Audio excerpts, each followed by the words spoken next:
Okay, welcome back to Intro Sociology. If you haven't signed the attendance log, you'll want to do that and pick up your quiz from the previous class. We're going to be talking about marriage and family today, and this will be, of course, a general overview. Now, we'll start by defining some key terms. Prior to 2015, just 2 years ago, marriage was a legal union based on mutual rights and obligations limited to men and women. And a family is a group of people related by blood, marriage, or adoption, and we'll talk about different types of family. First, just a comment about the Supreme Court case. It was a close case, if you research it. 5-4 decision, and interesting fact is that Supreme Court justices usually retire on the average at 79 years old. And there are three Supreme Court members right now that are at that age or older. So it is likely that Trump, not only he'll get the appointment he's working on now, Neil Gorsuch, but possibly get 3 more. And if you put 4 conservatives on the court, that's going to have a huge impact. The court is unlikely to overturn major decisions, but it has in the past. And so they may just throw this back into states. Interesting thing, though, is that there are a number of states who, by their own accord, have legalized gay marriage. And because of the rule that if I'm married, for example, in Oregon, that's going to be valid in New Mexico by federal law. So the fact that there are a number of states themselves that have legalized gay marriage pretty much, if the Supreme Court overturned this rule, then it would end up, probably states like Texas would not allow it, but that would mean you'd just have to go somewhere else to another state to get married. So, the nuclear family, this is the smallest group of individuals that can be considered a family. It's normally a mother, father, and any children who live together and under the same roof. By the way, I don't know if it's funny or not, but on the exam, if I ask you what the nuclear family is, some people think it has something to do with the Chernobyl meltdown and the nuclear radiation. So it's not that kind of nuke. Nuclear means small in this sense. Now, extended, this consists of 2 or more adult generations whose families who live together and share resources. So, for example, when I was growing up, my mother had a health issue, and so sometimes she was hospitalized, but my grandmother lived with us.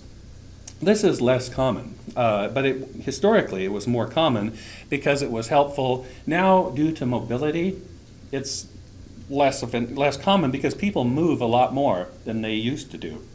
I mean, I've moved personally. I grew up in Washington State.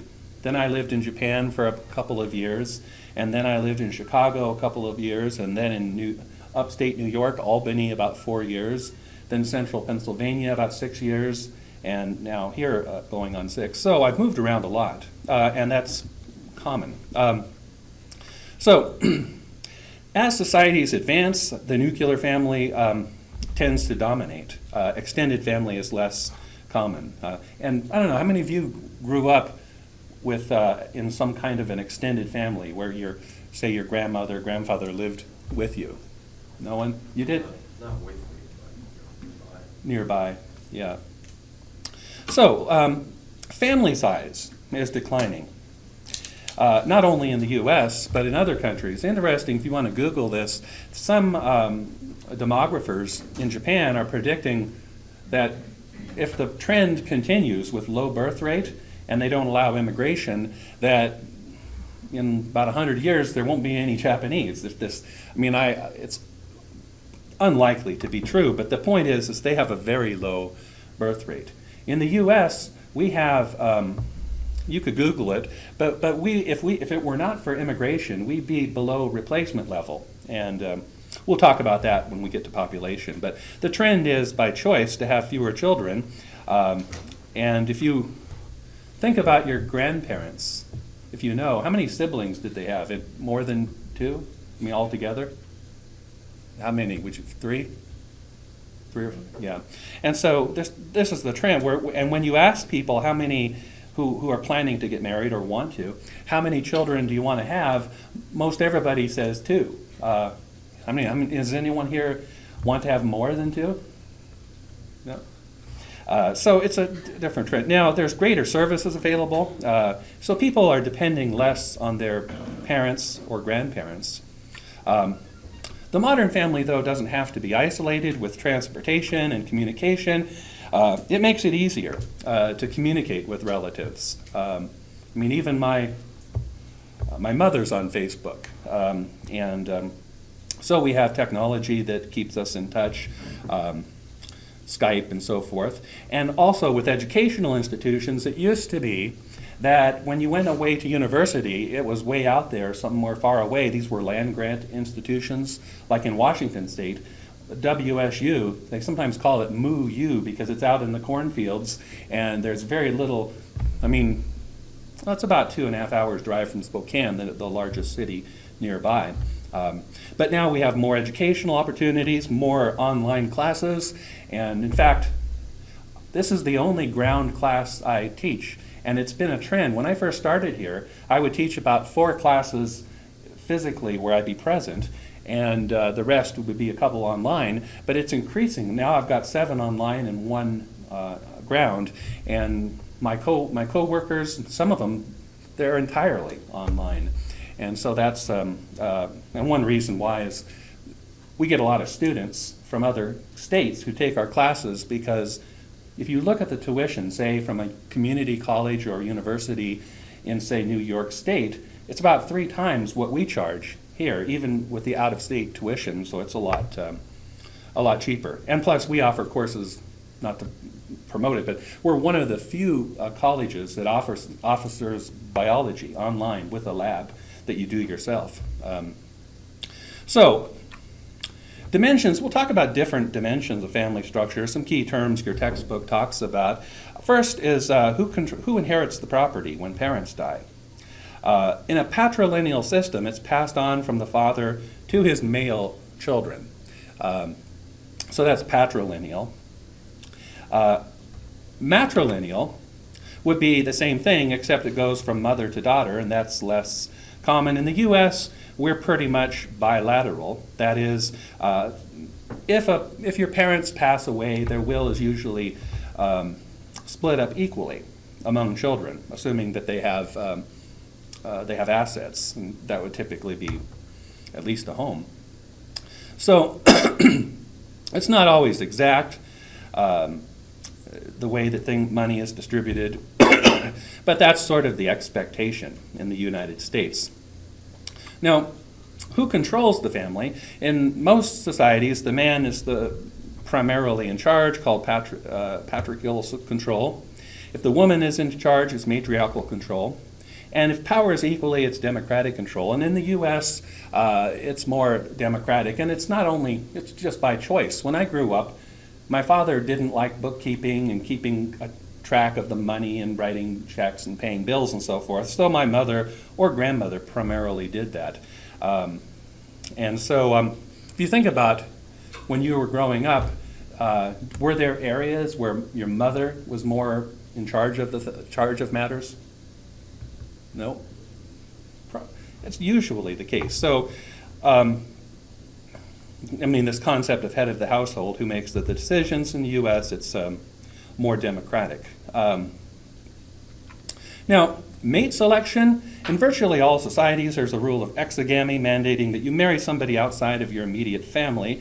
It's also, of course, illegal to try to marry, say, your sister or brother, and someone who isn't related at all, for biological reasons, among others.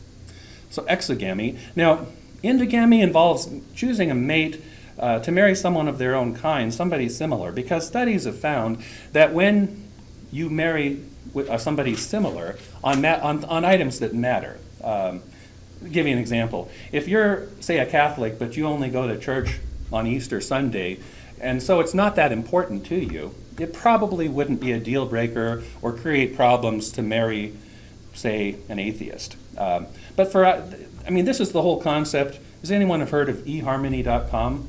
It's a dating site. Basically what they try to do is match couples where they think it's important to be similar. So, for example, if you're serious about your Christianity and you marry an unbeliever, somebody who isn't a Christian, that will create some stress and problems. Marrying somebody who's similar age, that is, if you marry somebody who's plus or minus 2 or 3 years, the marriage tends to last longer as opposed to marrying somebody where there's a big age gap. And what's an acceptable age gap?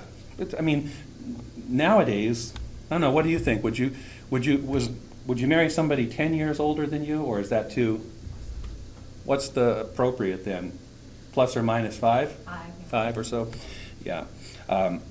So the idea here is people decide to do this based on similarity. We're usually attracted to people who are similar to us, and marriages in that state, they're happier and last longer. Now, homogamy, on the other hand, refers to the tendency to marry someone similar just out of personal preference. We generally are attracted to somebody who shares our interests, views, even hobbies, and so forth, or religious commitment. Yeah, similarity is important. Now, the opposite of homogamy is heterogamy, where people are attracted to those who are dissimilar and have different backgrounds. Mixed racial marriages are becoming more common, and I think over time it won't really be such an issue. But 1967, I was born then, the Loving case, it's an interesting case. They were married legally in Washington, D.C., and then they went back to Virginia, and they got arrested for violating the monogamy law that they had, and faced a year in prison, but ultimately were forced to leave the state. And there's an interesting video here that sort of depicts that. Let me minimize this. Okay. I think that marrying who you want to is all right, that no man should have anything for you. It's a God-given right, I think. Mildred Loving married the boy next door, Richard Loving. Richard Loving is a construction worker, Mildred Loving the daughter of a sharecropper. They were born and raised in Caroline County, Virginia, where white and colored people seem unaware of the racial prejudice that exists in much of the country. The Lovings didn't know that it was a crime for a white person to marry a Negro in Virginia. They found out the hard way. But I didn't realize how bad it was until we got married. Full of love themselves, they didn't expect to find hate in others. Their home swarms with children, their own 3 as well as neighborhood friends who enjoy the warmth here. Mrs. Loving recalls how the ordeal began one night in 1958. The night we were arrested, I guess it was about 2 a.m. And I saw this light, and I woke up and it was the policeman standing beside the bed. And he told us to get up, that we was under arrest. You go ahead and play. And anyway, they carried us to Bowling Green and locked us up. And in January, they had the trial. And they told us to leave the state for 25 years. But the way I understood it, the lawyer said that we could come back to visit, when we wanted to. So that Easter we came back and they got us again. We had been down a few times before that, but that Easter we came down, they found out we was down. They arrested us again. The Lovings spent 5 years in a Negro ghetto in Washington, D.C., where they suffered the indignities of unemployment, loneliness, and uncertainty. When one of the children, unused to city streets, was hit by a car, Mrs. Loving decided to act. She wrote a letter to the then Attorney General of the United States, Robert Kennedy, who in turn passed the letter on to a Virginia lawyer, Bernard Cohen, a member of the Civil Liberties Union. We have 3 children and cannot afford an attorney. We wrote to the Attorney General. He suggested that we get in touch with you for advice. Please help us if you can. Hope to hear from you real soon. Yours truly, Mr. and Mrs. Richard Loving. And it was that simple letter that got us into this not-so-simple case. Bernard Cohen could and did help the Lovings. He teamed up with another attorney, Phil Hirschkopf, and at no fee they reopened the Loving case in the Virginia courts, appealing each losing decision until at last the United States Supreme Court heard these arguments. Arguing for protection, we advance the argument that these statutes are slavery statutes. They're meant to keep the Negro people in the badges and bonds of slavery. The outrageous civil effects of these statutes are not always apparent right away. For example, if Richard Loving were to die, then Mildred Loving would not be able to collect Social Security benefits as his widow. What is fundamentally important, though, is we ask the court to decide that a state may not pass a law which proscribes marriage between two consenting, competent adults based on race alone. The attorneys for the state of Virginia refused to talk with ABC. Bernard Cohen described their arguments. They seem to say that there was a present-day justification for these laws. That is, that they're interested in the welfare of the children of such marriages. Today, the United States Supreme Court handed down a decision. The Lovings' ordeal is at last over. Richard and Mildred Loving have won the right to be man and wife, father and mother in the state of Virginia. Anti-miscegenation laws have been declared illegal not only in Virginia, but in all 16 states that have held such statutes. This is Hope Ryden, ABC News reporting. So, when they say 16 states criminalized it, that was primarily in the South, and so you would literally be incarcerated. And you know, one interesting fact is the police came in the middle of the night because they were hoping to find them having a physical relationship, because that was another crime. So there was two potential crimes. One, they were married illegally in that state, and two, if they were having physical relationship, that could have been an additional charge. So here we go. We see that there's less hang-up now about interracial relationships. And another interesting thing is they only enforced it in terms of black and white. That is, if you were Hispanic or Asian or any other racial category, they didn't enforce the law against you. Now, single life, more and more Americans are choosing to remain single. Many of them engage in cohabitation, the practice of living with someone in a marriage-like relationship. My uncle Tom, actually, for 30 years, that he was living with his Susan, and then they eventually got married. Odd thing, political reasons. She was running for the Tacoma Parks Commissioner, and her opponent was making negative comments about them living together. So cohabitation, these relationships, though, tend not to last. Only 25% stay together longer than 4 years.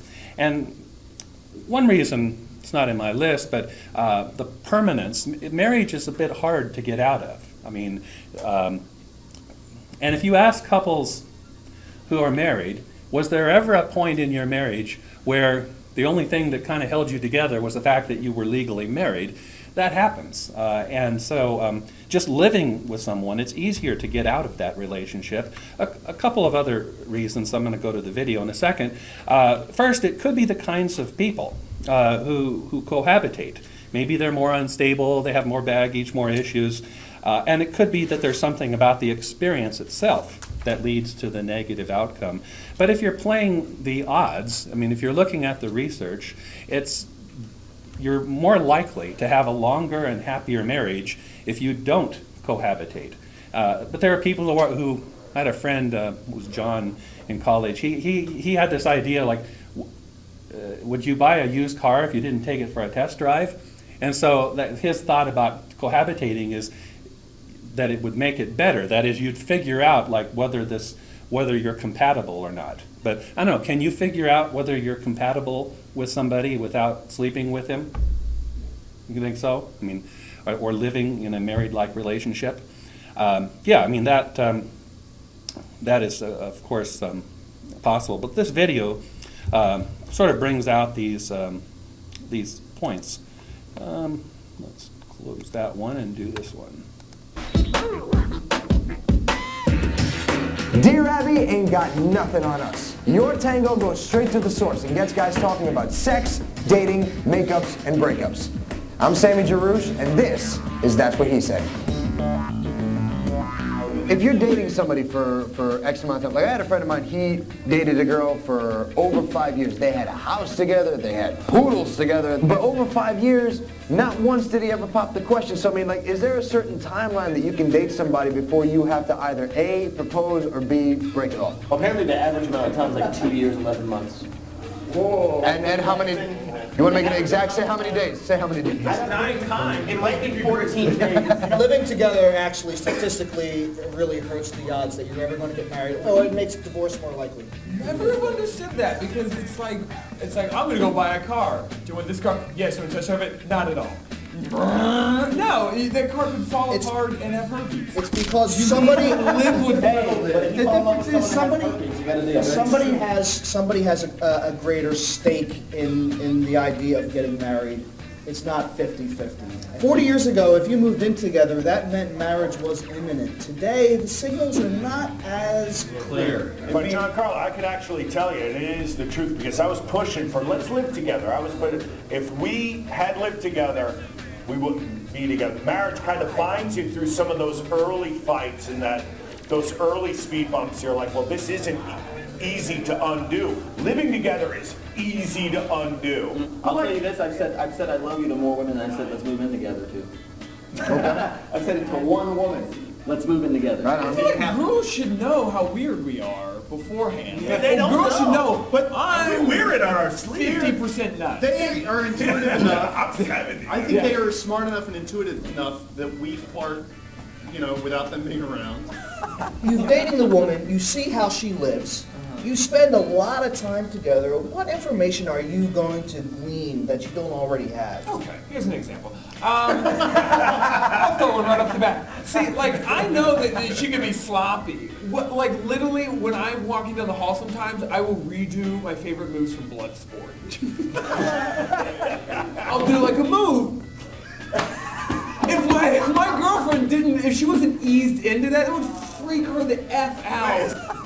When you're dating and you go to her place and candles are lit, it's ambiance. When you're married and you come home and candles are lit, she's covering something up. What happened in here that you lit the vanilla? And so it goes on, but what are your views about cohabitation? Do you think, as we say, statistically, it's not a very viable alternative. If you want to be married, stay married and be happy, it's probably not the best choice. But does anyone think, are there any advantages to cohabitating? I mean, yeah, you only pay half rent, you only Right. pay half bills and. Yeah, you save money. And anything else that besides that's about the main. Now it's increasing, but why do you think cohabitation is increasing though? Even though the studies find it's not very effective or successful, then more people are just living together instead of getting married. College is cheaper. Just as It's easier. Yeah, it's easier. Yeah, when I was in university and I was engaged to be married my senior year, my wife, well, she wasn't my wife then, but she lived across the street. We lived in this Will Rue apartment complex, and then I lived with my roommate John and Jurgen. And at the time, John was not a Christian, but he kept saying, why don't you just move in with her? You'll save a lot of money. That was the argument, and so, John was an interesting character. He's changed a lot, but I'm going to talk about him, but he had some porn problems, to put it that way, and I used to tell him, I said, John, I don't want to look at your magazines, put them back under your bed. Okay, so types of marriages. In our society, marriages are expected by law and custom to be monogamous. Although, I don't know, in the military, is it still criminal to cheat on your spouse? Criminal? It is. Yeah, it used to be in the U.S., but now it's grounds for a divorce, but you can't be arrested for it. So we expect that they'll be monogamous, and one man should be married to one woman at one time. And of course, since 2015, if we have gay marriages allowed as well. Now,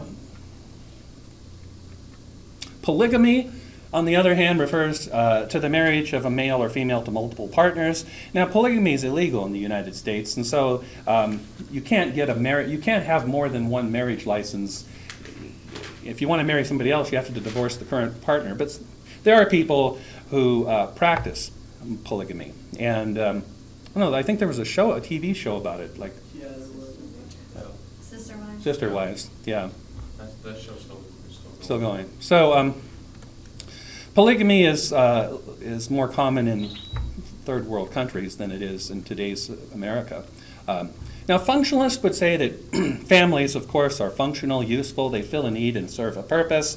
For example, they help provide for socialization. So if you look at some African countries like the Sudan, where parents have died and children are left to fend for themselves, they obviously don't turn out as well. And it helps to raise children effectively. It's good, it saves money financially. So there are many benefits to marriage. And functionalists would generally point out it is functional. They allow for children to be born. They restrict sexual freedom, which is positive, because if we just had children with random people, who would raise them? And they also provide economic help to children, food and clothing and assistance with college and so forth. Now, conflict perspective wouldn't deny the benefits of the family, but would also point out that they've been used to promote and maintain male dominance over females, and will be critical of things like the gender pay gap that we talked about a few classes ago, and inequality. For example, women who now generally work, if not full-time, part-time, they end up doing most of the work at home as well. And they have less economic power, and so conflict perspective would be critical of this. They're less likely to inherit money and political power. You don't really see this changing. I talked to one guy back in Moses Lake in a class. He was a married guy, and the issue of how much do you help your wife at home? Like, there are things that have to be done at home. Clean, vacuum the rug, put away the laundry, mow the lawn, etc. And he said, well, my wife wants me to help, but he said, I had this idea. Like, she said, could you please clean the bathroom? And then he did it and botched the job and did it poorly. And his wife said, fine, I'll do it. So that's what he would do. He would pretend like he didn't really know how to do it. So that way his wife would have to end up doing it all so he could watch football. I asked this question before, but few people, were any of you raised in a family where your father tried to do 50% of the work at home? No. You were? Your dad did try to help out equally as much as possible. Now, the symbolic interaction perspective would focus on the family members and their interactions. Socialization would be a key part they'd talk about. We've talked about that before in a previous lecture. For example, helping to create gender roles, as we recently discussed. Now, we'll talk about some trends now in the general social trends that are happening with the family. First, as I pointed out earlier, family size is decreasing due to the high cost of children, and there are fewer farming families. So it used to be kids would grow up and help on the farm, and in some societies, even in America historically, children were sort of your old age pension. That is, when you got old, your kids were expected to help you out and provide support. So if you had more kids, then you'd have a better retirement. And now that's much less the case. When people get old and need help, they go to nursing homes, generally. And sometimes, not to be critical of that, my grandmother, we tried to care for her as much as possible, who had dementia, but there was a point where she needed skilled nursing care. But that's, in Japan though, they're more likely to take care of their elderly parents if the need arises. And generally it's the oldest son or oldest child who's responsible for that. So there are fewer farming families. There's less stigma for childless couples. And both men and women are marrying later in life. So if you look at the age at first marriage, 50 or 60 years ago, well, my mother got married when she was 16 years old. She needed parental permission for that. And my father was 21. Interesting thing. Not only wouldn't that happen now, it's illegal. You can't have that going on. But then it was not such a big deal. Now we're looking at, you can Google this, but I'm thinking it's going to be around 23 or 24 is the average age at first marriage. And people sort of feel that is the best thing to do. I mean, what do you all think is the best age to get married the first time? Assuming 26? Yeah. What did you say? When you feel ready. When you feel ready, yes. But of course, the research also shows that when you get married younger, divorce is more likely. Couples who wait a while, and we'll talk about divorce, but one of the interesting things in terms of getting married is that if your friends and close family members don't approve of the partner, they're usually right and you're wrong. This is why, facilitated marriages or arranged marriages actually end up with the couples being happier and staying together longer, because your mother, father, and best friend are a better judge of a potential mate than you are. Why do you think that is? Yeah, you kind of get blinded sometimes in these, and it's not to say that you're always wrong, but the point is that a marriage that is initially supported by people who care and love about you is probably going to be better, because they don't have, they're not blinded to potential problems. So modern marriages are based now more on personal choice. There are other reasons as well, economic reasons we pointed out, enhancing a career. 90% of adults eventually do marry, so conformity may be a factor, and it's sort of an expectation. There's this statement in Japan that a woman and a Christmas cake have something in common basically what they're saying, if you're after December 25th, people don't want to eat the cake, and if you're older than 25, it's much less likely that you'll get married. So it's sort of a pressure. And people sometimes worry about that. Now, of course, we have online dating sites and other ways. Funny thing, though, about online dating, the research shows that people are not very truthful in their profiles. They exaggerate their good qualities and minimize the bad things, but because both couples usually do it, it's not necessarily a problem. Now, divorce is another trend. Depending on the state, divorce rates vary. They tend to be higher in Alaska. The reality is that more than half of all marriages will end in a divorce. And divorce tends to spike in two places. One, in the first few years, when there's not a whole lot of things, they don't necessarily have a house and kids, and it's easier. And then if they do have kids, then probably 15 or 16 years into the marriage.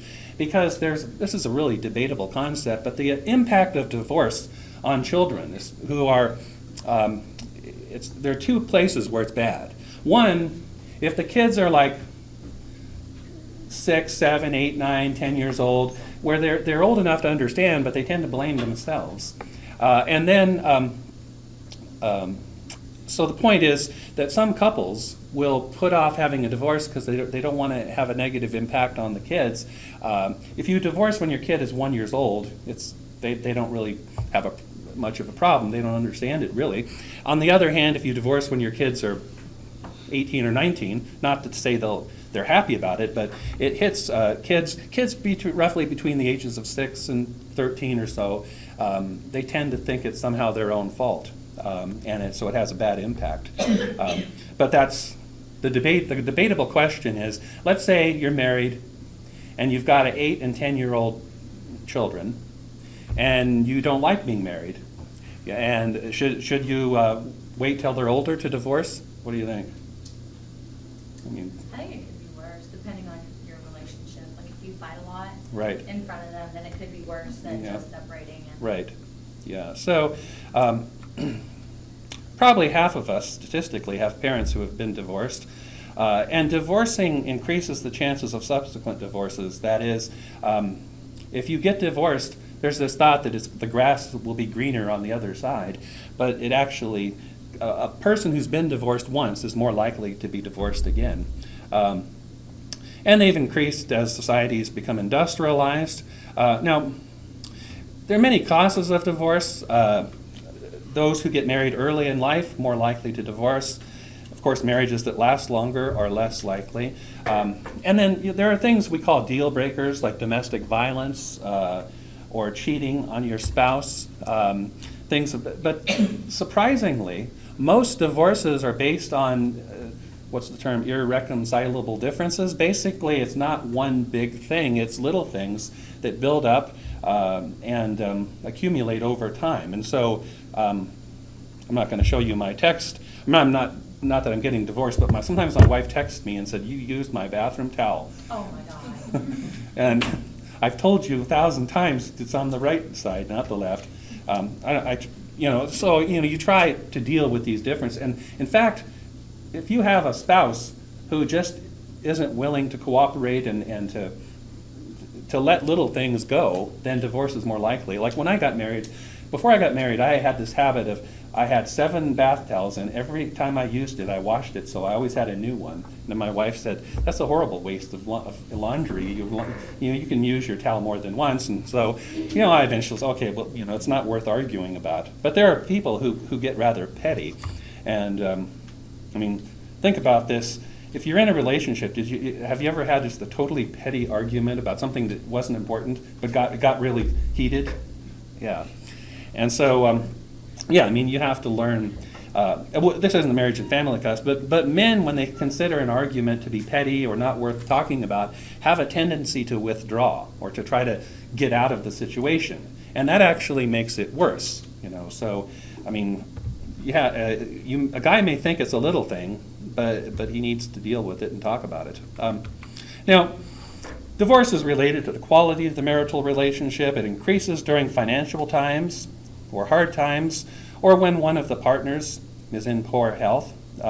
So financial struggles, and of course the irony is, you're having financial difficulties, getting divorced isn't going to make them any better, but people sometimes do this. And my personal view is most of problems in a marriage can be worked out and solved if you're committed to doing it. And so, couples who get divorced, the couple, Jack and Katie, a long time ago, they actually gave us a marriage counseling program and a book and so forth. And, I thought of them as the perfect couple, but they had their little differences. Jack left the cupboards open in the kitchen, and it just, it wasn't one thing, but over time they just got divorced because they just grated on each other. They couldn't seem to solve the little things. So women who become financially better off are less hesitant into bad marriage, and it can also, as I pointed out, be threatening to a man if his wife is making more money than he is. Now, family violence, we don't know how prevalent it is because most of it goes unreported. And one of the things that just a little pet peeve, back in the 80s, all states passed mandatory arrest laws for domestic violence. And so I'm not sure that's always a good idea.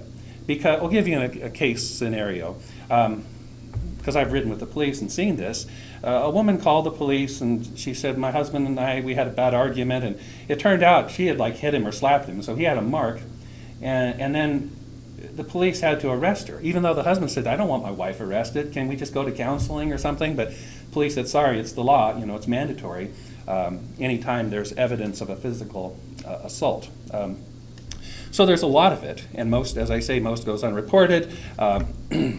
And women are actually, if you count the times they're physically violent, they do it more often, but there's less injury involved because usually they're not as strong as their male counterpart. My personal take on physical striking your spouse, it shouldn't happen, period. I don't see any reason at all that it should be tolerated or allowed, but it does happen. Now, spanking is an interesting thing. When I was in school, pretty much all the states had it legalized, and it's still legal, I think, in a number of states, although parents usually have to opt into it. They have to sign a thing that they allow their kids to be spanked. But it's the controversy about it is, even when it's done appropriately and according to all the recommendations, research finds that it appears to have no positive or negative effect. It's neutral. And there's a lot of cases where it has a negative effect. But there's still strong support of it. I mean, how many of you ever got a spanking? Everybody. And how many of you, if you have children, become a parent, would consider spanking? Yeah, so it's very common now. And and of course, it's in foster care, it's illegal. And in many schools it is. I don't know, in the Clovis Christian School, can they still use corporal punishment, or is it? I think it's a state. Yeah, I think the state banned it. In Texas, though, they could. It generally, though, is used from children. I don't know. The last time I got a spanking, I think I was 12 years old, and I mean, it was much more common when I was like 8 or 9 or 10, and it kind of. And why? Because other things like grounding me would. If I had to choose, be grounded for the week or get a spanking, I'd go for the spanking because I didn't want to be grounded. And so, I don't know. At what age did you think spanking becomes less effective? Probably like maybe your teen years. Yeah, like preteen. Preteen, yeah, because they get more social and they. Some variations in family lifestyle. There are more blended families. This is a family where the husband and wife bring children from a previous marriage or relationship. The Brady Bunch is one example. I believe in that case, I haven't seen the show in a long time, but I think their spouses passed away. So such families tend to be more unstable. There's a higher rate of divorce, and it's so for several reasons. Income tends to be lower because they may have to be paying child support to a previous spouse. And stepchildren, especially if they're older, may not accept the new parent as the real thing, and roles are sometimes unclear. So, but this is more common. I mean, were any of you raised in a blended family where you had siblings from you were? Yeah. So it's becoming more common. Single parent families, as your text says, about 27% of American children live in single parent households, and it's a higher rate among African Americans. And there are problems associated with single-parent families. There's more. They have difficulty providing time, attention, care, and guidance to their children. For example, helping their kids with their homework and getting them organized because they may be working. So children do worse educationally in single-parent households. And just as an aside note, there are some people who are aware of these problems and are trying to get married and looking for, say, a dad. And that doesn't work, or a mom. I mean, that is, well, my friend John had that case in one time. I mean, he was a single father. I mean, so the point is, if you're a single father and you're looking for a mother for your children, that usually doesn't work out. I mean, you want to look for someone, if you're going to remarry, who you can connect with for a lifetime, not just somebody who might be a great mom or dad for your children. But among single parents are often looking to remarry, and there are higher rates of delinquent and deviant behavior, more drug and alcohol use, and ironically, though, many of the same problems exist in dual-employed marriages. That is, what we're talking about is where you have a husband and wife who are both working full-time, and generally there's an age, we'll say 13, 14, where it's less of a negative impact. But if you've got a 6, 7, 8-year-old kid and both of you work full-time and you put the kid in daycare or something like that, they don't turn out as well. So I don't know, just your opinions, at what age do you think is safe or good enough for both parents to go back to work full-time? I mean, certainly in high school, it would be. I mean, when did you become self-sufficient, independent, and you're doing your schoolwork? I mean, like little things like, I don't know, I guess when I was 14 or 15, I got up when I needed to get up. I did my work if I had to do it, and I didn't need to be told by parents. But little kids, they need that supervision. Now, homosexual cohabitation, studies indicate about 10% of the population are homosexuals, and there's interesting research from England, a recent study. They find actually women are a little bit less likely to be lesbian, and men are more prone to homosexuality. So many are choosing long-term relationships, even adopting children, and Vermont allowed for civil unions between gays and Many employers are extending health care benefits to same-sex partners. And of course, in 2015, gay marriage was legalized. One of the interesting things, if you do the research though, there's actually a paper somewhat about this topic. There wasn't a big jump in marriage applications as we would have expected it. I mean, I got a friend from high school on Facebook, and he's gay and he's in a relationship, but he just calls him a partner, and they're not going to get married. So it'd be interesting to think about why do you think it is that when gay marriage became legal, we didn't see like millions of people applying for it? They just seem to be comfortable in cohabitating. Because there's still people that Yeah. still harassment and stuff. Right. Yeah, there may be negativity and so forth. Now, other adults are returning home for economic reasons. It's more likely that they stay with their parents longer.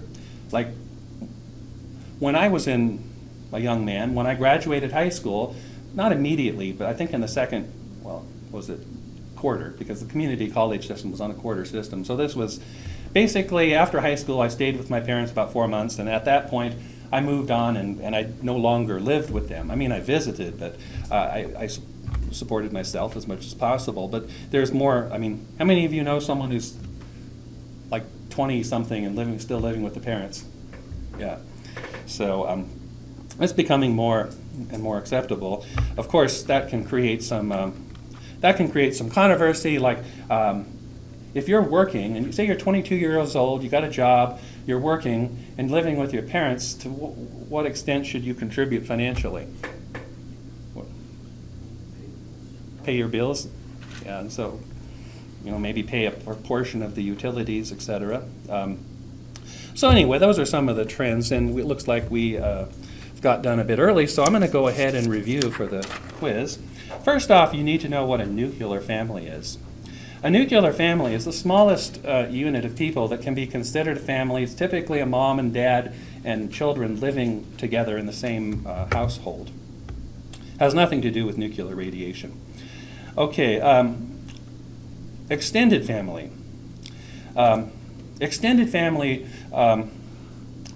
refers to a situation where you're living with, say, your grandmother or grandfather. So, for example, I haven't seen my cousin in many years.